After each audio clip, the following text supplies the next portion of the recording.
Can we lose fat mass and increase muscle mass at the same time? Yes, we can do by the help of body recomposition. So in this video, I will cover what is body recomposition, how we can do it, and how we can calculate our calories and macronutrition for the body recompose. So पहले समझते body composition क्या होता है. It means the amount of fat and fat-free mass our body contains. So the term body recomposition का मतलब होता है to change our body fat and muscle amount.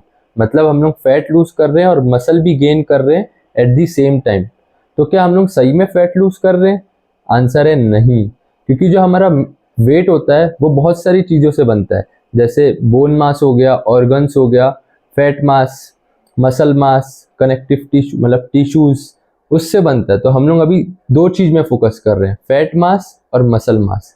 एक चीज़ हमेशा ध्यान रखना कि muscle is denser then fat. तो अगर आपके स्केल में नंबर डिक्रीज नहीं हो रहा तो इसका मतलब ये नहीं कि आप प्रोग्रेस नहीं कर रहे हो. आप क्या पता मसल गेन कर रहे हो और आपके स्केल में नंबर इंक्रीज हो रहा हो. तो दैट्स वाई. तो आप हमेशा स्केल में ध्यान देके अपने आप को ऐसा मत सोचना कि आप प्रोग्रेस नहीं कर रहे हो. So how to do a body recomposition. Here are my 4 tips. Simple and short answer is आप एक स्मॉल कैलोरी डेफिसिट में रहो. सेकेंड, आप 1.6 to 2 grams of protein consume करो पर KG of your body weight. Third, आप एक strength training follow कर सकते हो ताकि आपकी स्ट्रेंथ इंक्रीज हो और मसल भी गेन हो साथ में. फोर्थ, कार्डियो एक्सरसाइज भी ऐड करना है आपको ताकि आप कैलोरीज बर्न भी करो और आपकी ओवरऑल हेल्थ भी अच्छी रहे. तो ये 4 टिप्स आपको फॉलो करना है for the body recomposition. So अब बात करते हैं how to calculate our calories for the body recomposition. पहले तो आपको अपनी मेंटेनेंस कैलोरी निकालना है, फिर अब हम लोग आगे बढ़ते हैं. अगर आप बहुत ज़्यादा फैट है, मतलब आपको बहुत ज़्यादा फैट है, आपको अग्रेसिव फैट लॉस करना है. इसके डिसएडवांटेज भी है, वो मैं आपको बताता हूँ. तो इसको आपको कैसे करना है, 5 to 10% आप बिलो मेंटेनेंस कंज्यूम कर सकते हो ऑल डे. इसका डिसएडवांटेज ये है कि आपको लो एनर्जी फील होगा, आप कंसिस्टेंट नहीं रह पाओगे बहुत समय तक क्योंकि आप अपनी बॉडी को उतना अच्छे से फ्यूल नहीं कर पा रहे हो. बट अगर आप उनमें से ओके जिनका फैट परसेंटेज उतना ज़्यादा भी नहीं है बट मसल भी नहीं है, सो आपको जिस दिन आपका वेट ट्रेनिंग वाला डे है उसमें आपको 5 to 10% कैलोरीज इंक्रीज करना है, और जिस दिन आपका रेस्ट डे है उस दिन आपको 5 to 10% कैलोरीज को डिक्रीज करना है. और अगर आपका सेपरेट कार्डियो डे है तो आप उसमें मेंटेनेंस कैलोरी कंज्यूम कर सकते हो अगर आपका सेपरेट कार्डियो डे है. और अगर आप कार्डियो साथ में करते हैं तो वर्कआउट के बाद करना, वर्कआउट के पहले मत करना क्योंकि वो नेगेटिव इम्पैक्ट डाल सकता है आपके मसल बिल्डिंग में.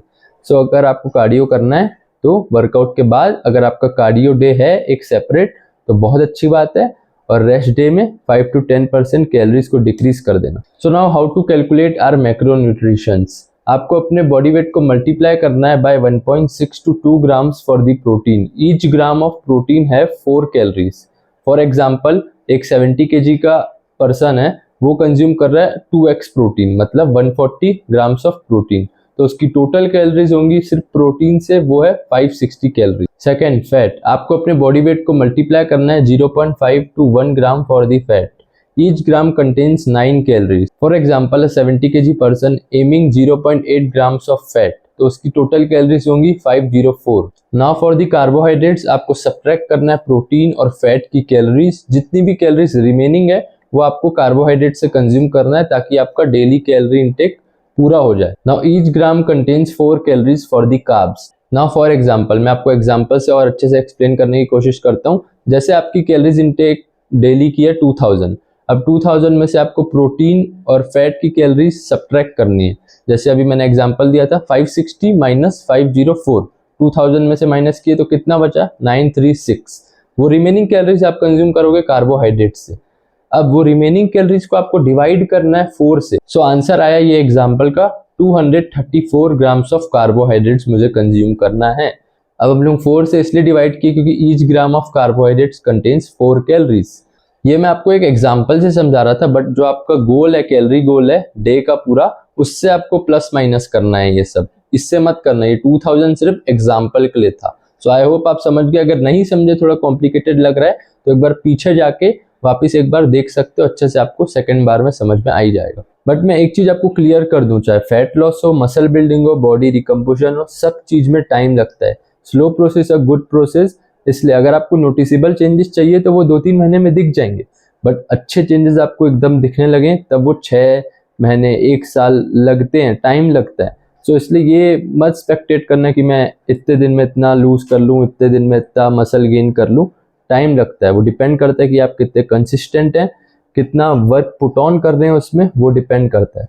सो यही थे कुछ टिप्स और मेरे को आपको बॉडी रिकम्पोजिशन के बारे में समझाना था। सो आई होप अगर आप समझ गए होगे, नहीं समझे तो मेरे को कमेंट्स करके बता देना, मैं उसमें आपको अच्छे से एक्सप्लेन कर दूंगा। तो मिलता हूँ आपसे नेक्स्ट वीडियो में guys. Bye guys, take care, stay safe.